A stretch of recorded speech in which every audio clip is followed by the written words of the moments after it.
Necromancer. Bab 94 sampai dengan 96. Dari kejauhan terlihat tulisan loket tiket dan ruang tunggu. Anda juga dapat melihat beberapa zombie yang berkeliaran.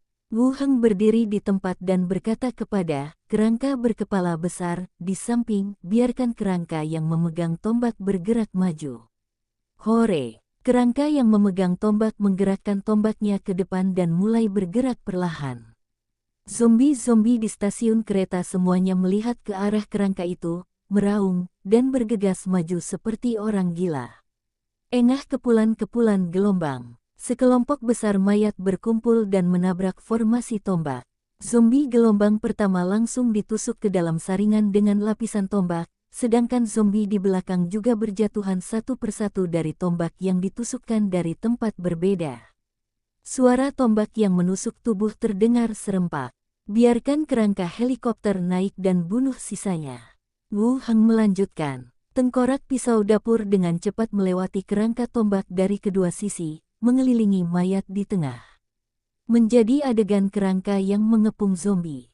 Suara memotong dan mengaum bergema di seluruh area, dan zombie berjatuhan berbondong-bondong. Li Yahong menatap pemandangan di depannya dengan mata terbelalak. Kerangka kali ini benar-benar berbeda dari sebelumnya. Wu Heng mampu mengeluarkan perintah sambil berdiri di tempat, dan kerangka itu menyelesaikan pertempuran dengan lebih efisien, yang benar-benar berbeda dari pertempuran sebelumnya di mana dia harus memperbaiki posisinya sedikit demi sedikit. Seolah-olah kerangka ini benar-benar telah menjadi tentara yang bekerja sama secara diam-diam. Segera, zombie di luar gedung dibasmi. Lantai batu tulis ditutupi dengan mayat, dan darah membentuk aliran air, mengalir menuju saluran pembuangan. Ayo pergi, kata Wu Heng. Oh, oke. Li Yahong dengan hati-hati menghindari mayat itu dan mengikuti Wu Heng. Pertempuran ini tidak berlangsung selama perjalanan.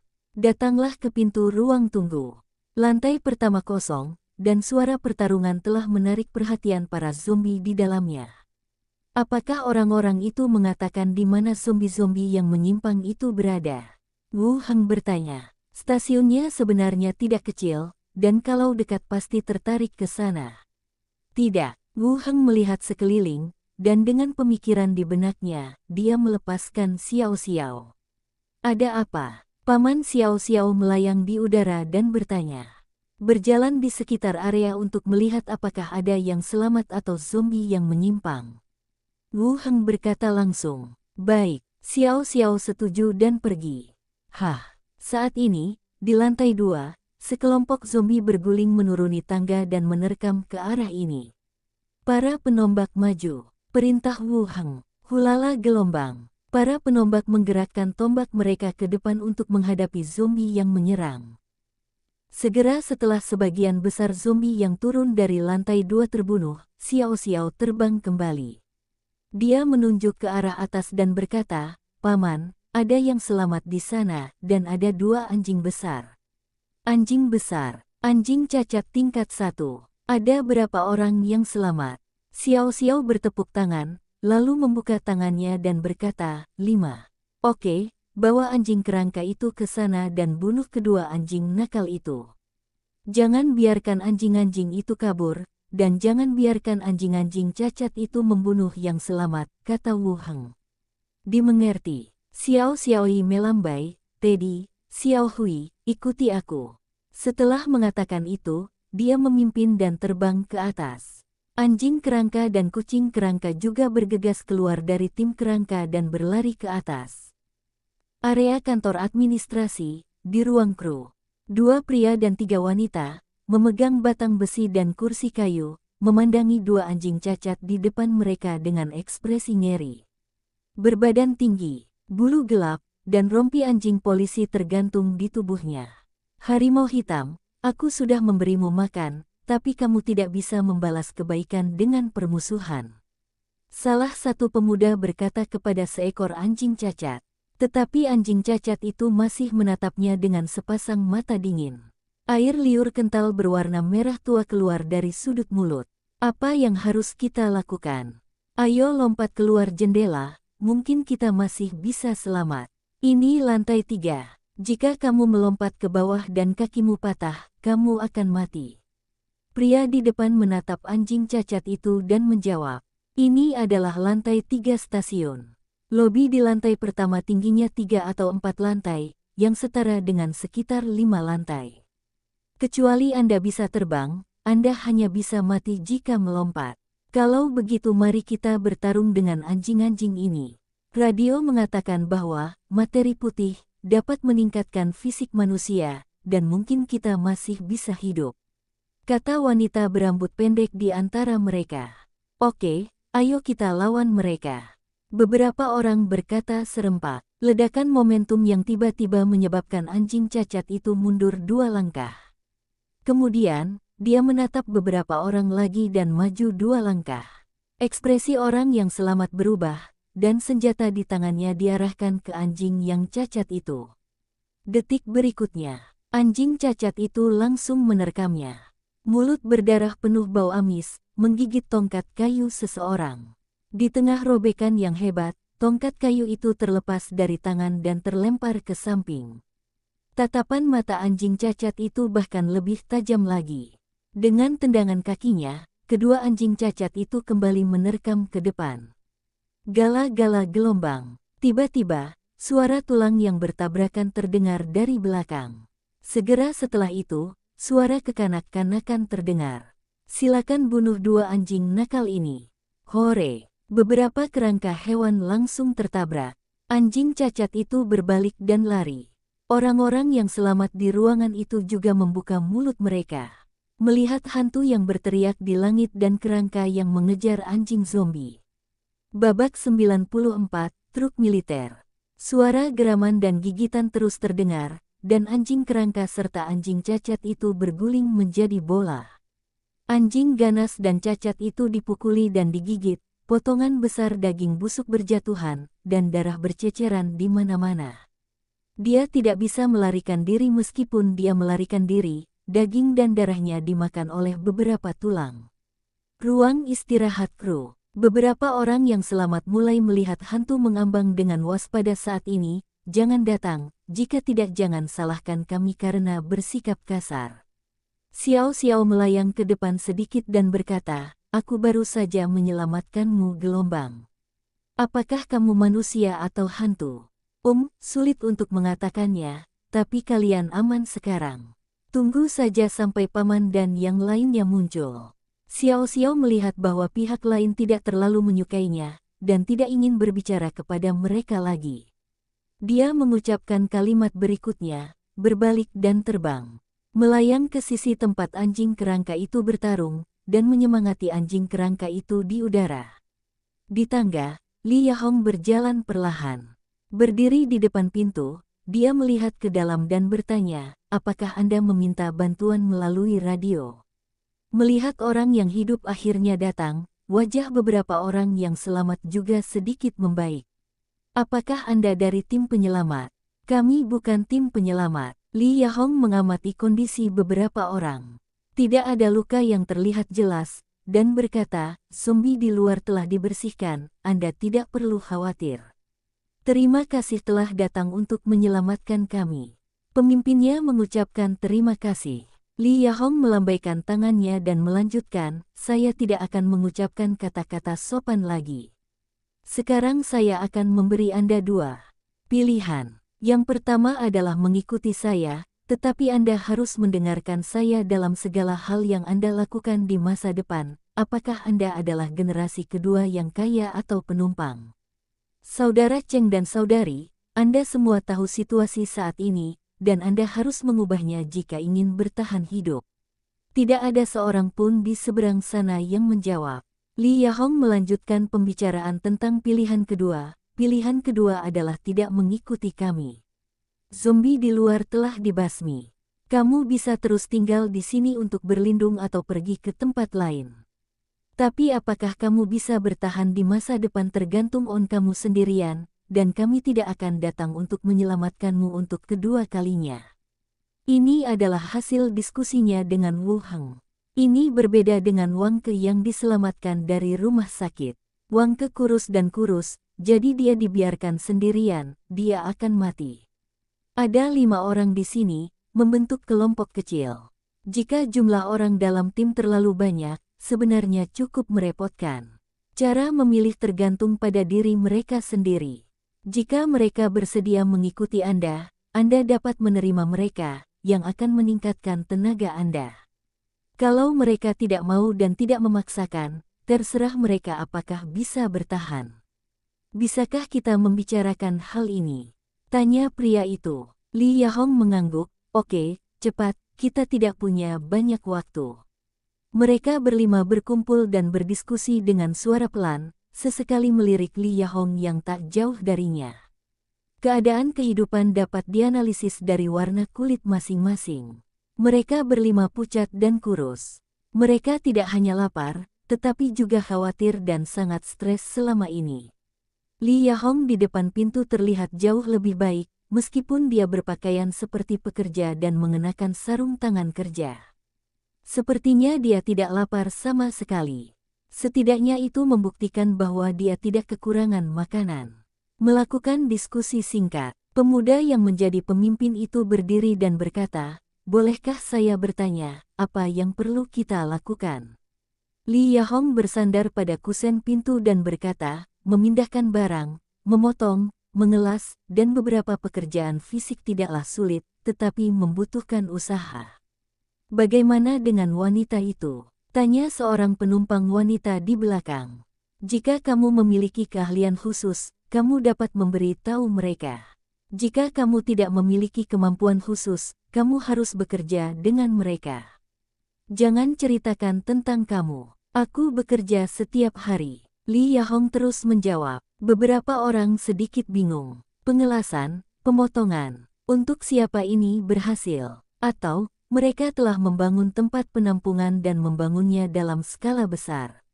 Apakah aman untuk pergi bersamamu? Seharusnya ini lebih aman daripada kamu sendiri. Mereka berlima saling memandang dan berkata, "Kalau begitu kami akan mengikuti Anda dan kami bersedia mendengarkan perintah Anda." Jika semacam shelter benar-benar dibangun, itu akan menjadi hal yang baik bagi mereka. Setidaknya aman dan Anda bisa tidur nyenyak. Jika ini terus berlanjut, saya khawatir mereka semua akan menjadi gila. Li Yahong mengangguk, "Oke, turunlah bersamaku dan tetap tenang apapun yang kamu lihat." Bagus. Di lantai bawah, Wu Heng berjalan-jalan di lantai pertama. Masukkan mie instan yang diawetkan dengan baik dari toko di stasiun ke dalam ring luar angkasa. Karena stasiunnya sudah tua, hanya toko yang mirip tempat parkir. Barangnya tidak banyak, jadi harus pilih-pilih, dan tidak mau sisanya. Selain itu, anjing kerangka itu menyeret 2 mayat anjing yang cacat dari atas, meninggalkan bekas darah berwarna merah tua di sepanjang jalan. Wu Heng melepaskan teknik budak tulang. Kedua anjing kerangka itu berdiri dan berlari ke samping sambil mengibaskan ekor kerangka mereka. Dia dan anjing kerangka lainnya berkumpul dan berputar-putar. Wu Heng mengambil tombak pendek dan mengobrak-abrik daging cincang sebentar, dan menemukan 2 inti mayat di dalam daging cincang. Dikemas dalam kantong plastik dan disimpan di tempat. Cincin luar angkasa hanya berukuran 3 meter kubik, sehingga tidak dapat menampung banyak. "Kami kembali," teriak Li Yahong tidak jauh dari sana. Wu Heng menoleh dan melihat beberapa orang yang selamat mengikutinya, 2 pria dan 3 wanita, semuanya masih sangat muda. "Biarkan mereka datang," Wu Heng berkata pada tengkorak berkepala besar itu. Hulala gelombang, kerangka itu menyingkir, dan Li Yahong masuk bersama beberapa orang. Melewati kelompok kerangka, betis beberapa orang gemetar, dan mata mereka menunjukkan ketidakpercayaan. "Sudahkah Anda menjelaskannya kepada mereka?" "Mari kita perjelas. Jika Anda bersedia mengikuti kami, Anda akan bertahan dengan susah payah. Mari kita saling membantu." Wu Heng tidak banyak bicara, selama tidak ada yang salah setelah mengambilnya kembali. "Oke, ayo kita kembali." Tim kerangka berjalan menyusuri aula. Di luar ada lebih banyak kerangka, berdiri padat di ruang terbuka. Betis korban mulai bergetar lebih parah. Tulang sebanyak ini dari mana atau tulang yang bisa berdiri dan bergerak? Saya juga sedikit menyesal. Saya akan memilih untuk tidak pergi bersama mereka jika saya tahu lebih baik. Kelompok kerangka seperti itu sepertinya tidak bisa hidup oleh manusia. Tim kembali di sepanjang jalan. Tentara kerangka sangat besar. Wu Heng berkata sambil berjalan, ketika saya kembali, saya terutama akan mempersiapkan transaksi, melihat di mana saya bisa mendapatkan truk atau van, dan merencanakan rute terlebih dahulu. Nah, kalau soal mobil, saya ingat sering ada beberapa truk yang diparkir di bendungan. Anda bisa pergi dan melihat-lihat. Berdagang dengan penjara bukan hanya tentang mengangkut makanan ke sana. Anda juga perlu membawa beberapa prajurit kerangka. Jadi jumlah truknya harus akurat. Yah, kalau tidak berhasil, ayo cari beberapa minivan lagi. 5 orang yang selamat mengikuti di belakang keduanya dan mendengar percakapan. Pemuda, yang masih paling berani di antara mereka berlima, mempercepat 2 langkah untuk mengejar dan berkata, "Pemimpin, apakah Anda memerlukan truk untuk mengangkut barang?" Wu Heng mengangguk. "Apa saranmu?" Pria itu melanjutkan, "Ada tempat parkir di seberang stasiun. Saya melihat truk militer lewat beberapa waktu lalu. Itu masih baru dan ada kanvas hijau di bagian belakang. Seharusnya masih ada di dalam. Di seberang stasiun. Yah, letaknya tepat di seberang jalan, dan beberapa kendaraan khusus biasanya berhenti dan beredar di sana." "Berapa banyak mobil?" "Saya hanya melihat 3 kendaraan, dan saya tidak tahu detailnya." Wu Heng tidak tahu banyak tentang mobil. Meskipun dia punya SIM, dia tidak bisa membelinya. Tetapi setidaknya saya tahu bahwa militer pada umumnya tidak buruk. Lagi pula, 3 memang cukup. Berhenti maju. Wu Heng memerintahkan secara langsung, dan pasukan kerangka semuanya berhenti. Seluruh jalan tiba-tiba menjadi sunyi. "Ayo pergi, bawa kami ke sana." "Oke, kita harus berjalan kembali sebentar." Tentara berbalik lagi, tim belakang menjadi tim depan, dan berjalan mundur. "Di mana?" kata pria itu, "Anda harus masuk lebih dalam. Ini adalah kompleks dengan tembok yang relatif tinggi, dan tulisan Pusat Mobilisasi Kendaraan Khusus tertulis di pintunya. Gerbangnya adalah gerbang listrik yang dapat ditarik dan terbuka penuh. Tidak ada zombie di halaman.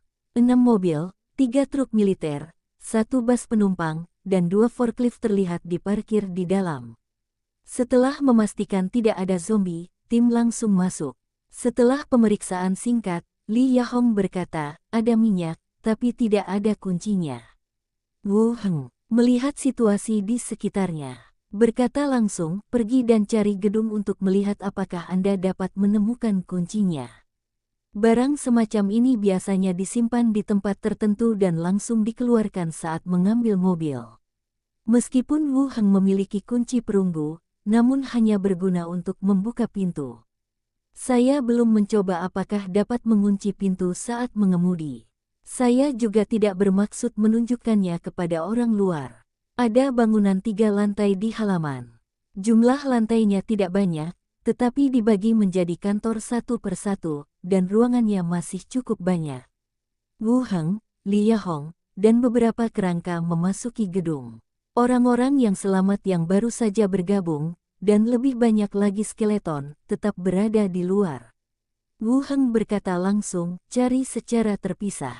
"Aku akan ke lantai 2, kata Li Yahong. "Tunggu, 1 pedang dan 2 pedang, ikuti dia." Li Yahong mengangguk dan berjalan langsung ke atas dengan pedang 1 dan 2 pedang. Xiao Xiao juga mengangkat tangan kecilnya, "Kalau begitu aku akan pergi ke lantai 3. "Oke, kami masih muda dan bijaksana." Wu Heng memuji. Xiao Xiao melewati atap gudang dengan gembira dan menghilang. Cukup cari dari kantor ke kantor di Wu Heng. Sekitar separuh ruangan digeledah. "Ah, gelombang!" Tiba-tiba terdengar seruan dari atas. Adalah suara Li Yahong. Wu Heng mengerutkan kening dan melihat ke arah lantai 2. "Ayo naik ke lantai atas." Bab 95, Alkimia Genome. Mendengar teriakan Li Yahong, Wu Heng segera naik ke lantai 2 dengan membawa kerangka itu. Suara perkelahian terdengar di kejauhan. Wu Heng memberi isyarat ke belakang, dan Basen serta Bawudong langsung masuk. Di dalam ruangan, pedang 1 dan pedang 2 bertarung dengan 2 zombie. Zombie-zombie tersebut adalah seorang pria dan seorang wanita, keduanya mengenakan atasan tetapi tidak mengenakan apapun di tubuh bagian bawah. Wu Heng merasa lega hanya melihat zombie biasa. Pedang 1 dan pedang 2 memiliki level lebih tinggi dan meninggalkan bekas pedang pada zombie. Pedang di tangannya diayunkan dengan cepat, membunuh zombie secara langsung. Saya tidak sengaja berteriak. Begitu saya membuka pintu, dia bergegas ke arah saya dan membuat saya takut. Tidak apa-apa, apakah kamu menemukan kuncinya? Tidak, Wu Heng melirik zombie di tanah. Setelah berpikir sejenak, dia melepaskan percakapan dengan orang mati pada zombie pria paruh baya. Tubuh yang sedang berbaring tiba-tiba duduk.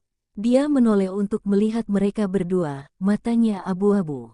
Hah, Li Yahong sangat ketakutan sehingga dia mundur beberapa langkah dan wajahnya menjadi pucat.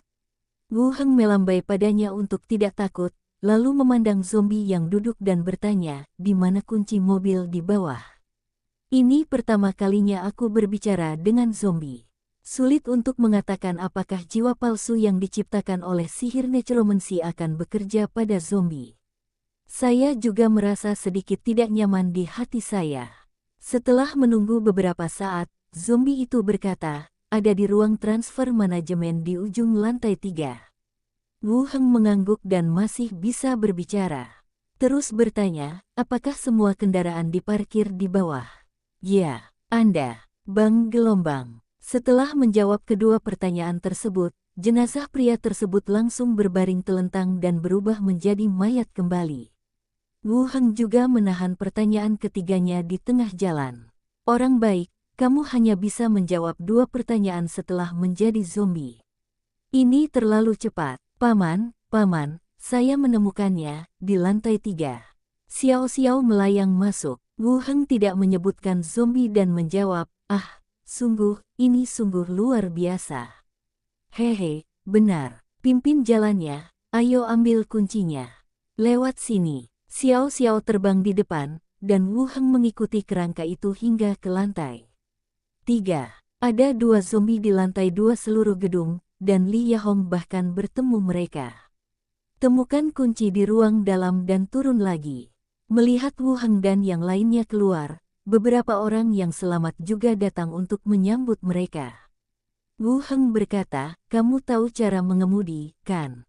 Beberapa orang mengangguk. Apakah ada orang yang bisa mengemudikan forklift? Yang lain menggelengkan kepala. Li Yahong berkata, saya bisa melakukannya, tetapi saya tidak ahli dalam hal itu. Oke, kalian yang mengemudikan truk dan bus, Li Yahong mengemudikan forklift, meletakkan sisa forklift di truk dan mengambilnya kembali. Forklift diletakkan di bagian belakang truk. Orang-orang yang tersisa juga diberi kunci. Coba nyalakan kunci kontak lalu hidupkan dengan hati-hati. Wu Heng mengikuti dengan berjalan kaki membawa kerangka itu. Keterampilan mengemudi orang-orang ini tampaknya tidak terlalu baik. Meskipun mereka mengemudi dengan sangat lambat, mereka masih saling bertabrakan. Menarik beberapa zombie dan dibunuh oleh tim kerangka. Li Yahong mengendarai forklift dan memindahkan semua mobil bekas yang menghalangi jalan di sepanjang jalan. Mobil di belakang lewat dengan hati-hati dan bergerak maju perlahan. Perjalanan pulang, karena mobil-mobil ini, memakan waktu lebih lama. Kembali ke bengkel mobil, Wu Heng berkata, saya serahkan mobil itu kepada Anda.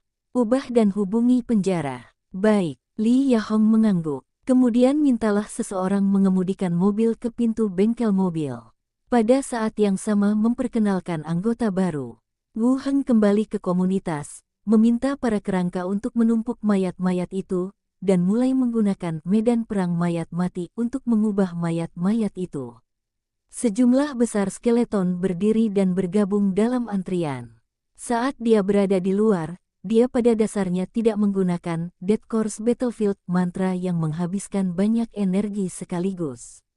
Bagaimanapun, kita berada di luar, dan situasi khusus dapat dengan mudah terjadi, yang dapat mempengaruhi penilaian dan reaksi kita. Semuanya hampir selesai. Kembali ke kota Blackstone. Kota Blackstone, pasar gelap. Wu Heng membawa Basen dan langsung memasuki pasar gelap setelah membayar biaya masuk. Kematian Necromancer dan Butler Yat tidak berdampak pada tempat ini. Masih ada tikar yang dibentangkan silih berganti, dan orang-orang berjubah hitam. Saya tidak banyak berbelanja, tetapi langsung menuju lantai 2. Setelah menunjukkan lambangnya, dia dibawa ke ruangan terpisah. Staf di baliho terus tersenyum dan bertanya, "Tamu, ada yang bisa saya bantu?" "Bantu saya memeriksa apakah komisi sudah dicairkan." "Oke, mohon tunggu sebentar." Tidak lama kemudian, baliho kembali. Di belakangnya ada 2 lelaki kuat, membawa peti mati setinggi setengah manusia. "Tamu, komisi Anda telah selesai. Walaupun saya hanya ingin bertanya, saya tidak menyangka sudah benar-benar selesai." Setelah kematian Necromancer, tampaknya kota Blackstone tidak lagi terlalu ketat terhadap lingkungan sekitar dan jenazah dapat diangkut ke sini. Aptros, seorang kurcaci, meninggal di akhir hidupnya, seorang alkemis tingkat 11 di proyek farmakologi. Pria paruhbaya dengan wajah berjanggut dengan lembut memperkenalkan informasi tentang orang di peti mati. Setelah berbicara, dia bertepuk tangan ringan, dan pria kuat di samping membuka tutup peti mati. Wu Heng melangkah maju dan melihat. Ada sesosok tubuh terbungkus kain linen tergeletak di dalamnya. Tetapi penyebab kematiannya adalah akhir hidup, dan tidak mungkin disebabkan oleh anak-anak. "Tamu, apakah Anda memenuhi persyaratan Anda?" Pria berjanggut itu terus bertanya. Wu Heng mengangguk, "Yah, lumayan. Saya sangat puas." Saat menandatangani komisi, tidak ada persyaratan seperti ras atau usia. Satu-satunya persyaratan adalah menjadi alkemis yang lebih tinggi. Tidak ada hal lain yang penting. "Tamu yang baik, Anda perlu membayar sisa 1.200 koin perak di sini." Pihak lain melanjutkan. Wu Heng mengangguk dan mengeluarkan sebatang emas seberat 30 gram dan sekantong koin perak. Pria paruhbaya memeriksa emas batangan dan memastikan bahwa itu emas dan beratnya cukup.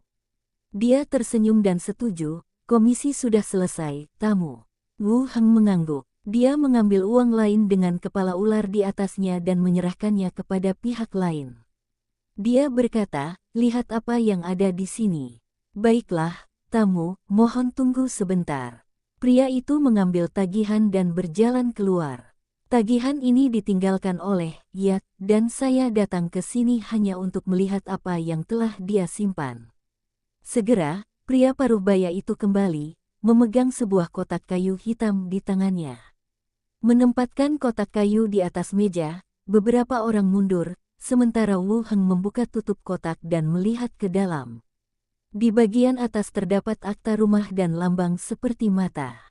Berikut ini adalah koin perak, banyak sekali. Ini bukan akta properti di kota Blackstone, tetapi properti yang diaktakan di kota dengan tulisan Urentam di atasnya. Sepertinya itu adalah rumah di tempat lain di Yat. "Sekarang semuanya milikku." Dia melihat lambang itu dan tidak tahu kekuatan apa yang dimilikinya. Tapi ingat, Yat mengatakan bahwa dia adalah anggota gereja mata, dan harus terkait dengan itu. Tidak ada yang lain. Bagaimanapun, masih ada beberapa risiko dalam apa yang dilakukan Yat, dan uang yang disimpan di sini harus diambil sebagai tindakan pencegahan. Jika sesuatu terjadi, Anda selalu dapat mengambil uang itu dan melarikan diri. Setelah memastikan bahwa tidak ada lagi yang bisa dilakukan, Wu Heng meletakkan semua peti mati dan kotak uang ke dalam ring luar angkasa dan langsung pergi ke bawah. Pria paruhbaya berjanggut mengingatkan pihak lain untuk tidak melupakan apapun, lalu melambaikan tangan. Wu Heng turun ke bawah, berjalan mengitari kios pasar gelap, meninggalkan pasar gelap, naik kereta dan kembali ke kota Blackstone. Kembali ke area keramaian. Berjalan ke gang, aku melihat Yuri berjalan keluar. "Wu Heng, kemana kamu pergi?" Yuli bertanya sambil mencubit pinggangnya. "Saya pergi ke jalan komersial dan datang menemui saya." Wu Heng berjalan ke gang dan berdiri di depan pintu untuk membuka pintu. Baiklah, datang ke sini untuk menemuimu, aku satu-satunya di kota Blackstone yang merindukanmu. Yuli secara alami memasuki ruangan dan duduk di meja makan. Yuli dan Wu Heng sebenarnya mirip. Dia dianggap orang asing dan memiliki sedikit teman. Tentu saja makan dengan nasi juga menjadi alasan yang sangat penting. Wu Heng meliriknya dan berkata, kamu masih ingin makan mie instan? Dan sisi asamnya. Wu Heng mengangguk, mulai merebus air dan menyiapkannya, dan bertanya dengan santai apakah ada yang terjadi dengan asosiasi hari ini. Yuli berpikir sejenak dan berkata, Kapten tim pergi, dan anggota tim menemukan surat di kediamannya. Wu Heng tercengang. Anel pergi. Sepertinya dalam persaingan keduanya, dia merasa tidak punya peluang untuk menang, sehingga dia memilih hengkang. Apa isi surat itu? Yuli mengangkat dagunya dan berkata, saya mendengar Diakon Yat telah meninggal dan dia tidak berencana menjadi kapten tim utama. Mungkin itu maksudnya. Saya belum membaca konten spesifiknya. Kalau begitu sekarang tim tidak punya kapten. Yah. Pergaulan sedang kacau sekarang, dan bibiku sangat sibuk. Bagi asosiasi profesional kota Blackstone, ini bukanlah masalah sepele. Diakon meninggal, dan kapten tim pergi tanpa mengucapkan sepatah kata pun. Artinya, organisasi seperti perkumpulan masih bisa menstabilkan keadaan. Jika itu adalah kelompok atau geng tentara bayaran, pasti akan terjadi perselisihan internal atau pembagian harta keluarga. Wu Heng mengambil mie asam panas yang direndam dan beberapa makanan ringan lainnya dan berkata, Anel, kamu di mana? Saya tidak tahu. Apakah dia orang lokal? Dari mana asalnya? Menghisap gelombang, bagaimana aku tahu kalau kamu naksir dia? Terbelakang gelombang. Apa maksudmu? Apakah kamu memarahiku? Setelah makan malam, Yuri menepuk perutnya yang bulat, merasa perutnya hampir mencapai payudaranya. Tidak mengikuti bibinya sama sekali. Keduanya mengobrol sebentar, dan Yuri bangkit dan pulang. Wu Heng berdiri di persimpangan dan melambaikan tangan padanya. Setelah menyuruh Yuli pergi, Wu Heng langsung membersihkan meja makan. Kunci pintunya, buka pintu batasnya, dan kembali ke dunia zombie. Mengeluarkan peti mati dari ring luar angkasa. Bab 96, Pengangkatan dan Pemindahan Diaken. Sejumlah besar kerangka berdiri di ruang terbuka, menunggu bantuan. Di kedua sisi, kerangka tingkat 5 yang memegang tombak sedang melatih tombak mereka pada boneka dan tas kain. Seluruh ruangan bergema dengan suara tombak yang menusuk sasaran. Kerangka berkepala besar tidak ada di sini, jadi dia mungkin membawa kerangka itu untuk berpatroli dan membunuh zombie. Wu Heng berkata ke samping, buka tutupnya. Dua kerangka muncul dan membuka tutup peti mati, memperlihatkan tubuh terbungkus kain linen di dalamnya. Wu Heng meliriknya dan langsung melepaskan teknik budak tulang. Sihir necromantik perlahan membungkus tubuh di dalam peti mati. Kemampuan objek yang dipanggil jauh melampaui jangkauan kemampuan pemanggil, dan faktor ketidakstabilan meningkat. Permintaan sistem muncul. Kain linen yang membungkus tubuh tenggelam seolah tidak mendapat dukungan. Kemudian, sebuah kerangka pendek duduk perlahan, merentangkan telapak tangan kerangkanya, dan merobek kain linen yang membungkus tubuhnya. Alkemis kerangka, level 11. Tingkat, 11. Atribut, konstitusi 13, kekuatan 11, ketangkasan 14, kecerdasan 18, persepsi 16, karisma 5. Karakteristik, kerangka berongga, jiwa menengah. Pakar, spesialisasi baju besi, menengah farmasi, mahir. Kemampuan, sarjana alkimia, penelitian ramuan, formula tipis. Alchemy Scholar, mampu mengidentifikasi item alkimia dengan cepat. Penelitian farmasi, dapat menganalisis dan menguji bahan khusus, atau menyiapkan ramuan alkimia yang sesuai kebutuhan. Buku formula obat akan dicatat untuk memudahkan pewarisan dan pencatatan. Tidak ada kemampuan menyerang dalam atribut. Meskipun kecerdasan dan persepsi keduanya rendah, mereka tidak memiliki kemampuan yang berhubungan dengan mantra. Prestasi juga terkait dengan alkimia. Tentu saja, Wu Heng membelinya bukan untuk berperang. Kerangka pendek itu perlahan keluar dari peti mati dan berdiri di samping. Wu Heng mengingatnya, tapi masih tidak ingat apa namanya saat baliho memperkenalkannya sebelumnya. Sepertinya disebut set, atau sesuatu yang istimewa. Berkata langsung, mulai sekarang, kamu akan dipanggil Alkemis No. 1. Mendengar kata-kata Wu Heng, kerangka kurcaci itu memberi hormat sedikit. Berperilaku seperti pria sejati. Orang terakhir yang memberinya perasaan ini adalah Diakon Yat. Wu Heng ingin memberinya 2 ramuan detoksifikasi inti mayat. Tetapi kemudian saya memikirkannya, untuk memiliki daftarnya, saya memerlukan bahan-bahan, dan bahan-bahan dalam daftar ini hanya dapat ditemukan di dunia lain. Memerintahkan, kamu cari kamar dulu, dan aku akan memberitahumu apa yang harus kamu lakukan besok. Kurcaci kerangka itu berjalan langsung ke sebuah ruangan di koridor. Tidak tinggal di luar dan berlatih seperti kerangka lainnya. Dini hari berikutnya, Wu Heng keluar dari kediamannya, dan sudah ada anggota staf asosiasi yang berdiri di luar pintu. Tuan Wu Heng, Diakon Agung Slater meminta Anda untuk datang. Oke, aku akan segera ke sana. Wu Heng setuju, membereskannya sebentar, dan berjalan keluar dari kediamannya. Datang ke asosiasi, orang-orang dari semua tim berkumpul di sini. Dia melirik ke tim utama dan menemukan bahwa Anel memang tidak ada di tim. Anggota tim kecil juga tidak terlalu menonjolkan diri. Sebelumnya, mereka adalah yang terburuk. Wu Heng berjalan ke posisi timnya, dan 3 lainnya juga berdiri di sana. Apakah ada misi lain? Wu Heng bertanya. Kapten Al Teluk menggelengkan kepalanya, sepertinya ada kabar dari markas. Calon diaken seharusnya sudah diputuskan. Ao gelombang. Ternyata masalah ini tidak ada hubungannya dengan saya. Tidak masalah siapa diakennya. Tentu saja, saya pribadi merasa bahwa Slater akan menjadi diaken yang hebat. Dia memiliki koneksi di kota Blackstone dan sering memimpin tim untuk menangkap penjahat yang dicari. Tetapi beberapa orang berpura-pura menjadi sangat baik, dan sulit untuk menilai seperti apa rupa mereka sebenarnya. Yazid adalah bukti yang bagus.